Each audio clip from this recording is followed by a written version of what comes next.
আজকে আমাদের দুপুরের মেনুতে ছিল চিকেন বলের দই কোপ্তা। তো হ্যালো এভরিওয়ান, আসসালামু আলাইকুম। কেমন আছেন সবাই? আলহামদুলিল্লাহ, আমিও ভালো আছি। এই যে দেখেন, আমি চিকেন আর আলুটা ভালো করে ব্লেন্ড করে নিয়েছি। এখন হলুদ, মরিচ, পেঁয়াজ, কাঁচামরিচ দিয়ে লবণ দিয়ে একটু ভালো করে মেখে নেব। এই যে একটু তেলও দিয়ে দিলাম। তেলটা দিয়ে মাখালে হাতে লাগবে না, তাই তেলটাও দিয়ে দিলাম। দিয়ে ভালো করে মেখে নেব। এই যে এদিকে কড়াইতে তেল দিয়ে দিছি, এখন গরম হলে এগুলো দিয়ে দেব। এই যে দেখুন, ভালোভাবে আমি এগুলো ভেজে নেব। অনেক কড়া করে ভাজতে হবে। এই যে দেখেন, আমি সবগুলো একবারেই দিয়ে দিছি, এই জন্য একটু সমস্যা হয়েছে, নাড়াচাড়া করতে পারিনি বেশি আর কি, আমার কড়াইটা পুড়ে গেছে।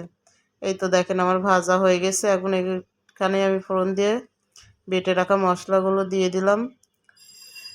আদা বাটা, জিরা বাটা, পেঁয়াজ রসুন বাটা। আমি কিন্তু সবসময় পাটাতে বেটেই মশলা করি। এখন আমি হলুদের গুঁড়া, মরিচের গুঁড়া দেবো। এই যে দিয়ে দিলাম ধনিয়ার গুঁড়া, তারপরে দিয়ে দিচ্ছি মরিচের গুঁড়া।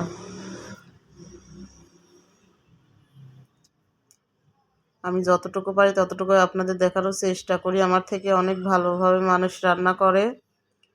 এই যে দেখেন, লবণ দিয়ে দিলাম।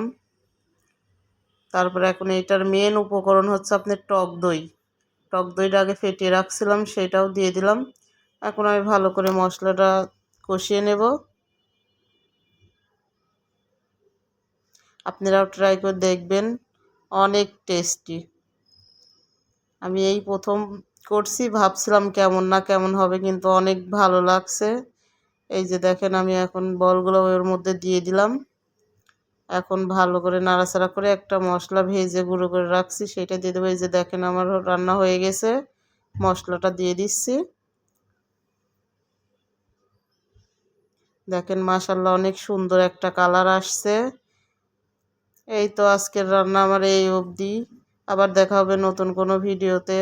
আপনারা সবাই ভিডিওটা দেখবেন, লাইক কমেন্ট শেয়ার করবেন। সবাই ভালো থাকবেন, সুস্থ থাকবেন, আর আমার জন্য দোয়া করবেন যেন আমি ভিডিও করার একটু অনুপ্রেরণা পাই আর আপনাদের সাথে নতুন নতুন রেসিপি শেয়ার করতে পারি। প্লিজ সবাই সাপোর্ট করবেন। আল্লাহ হাফিজ।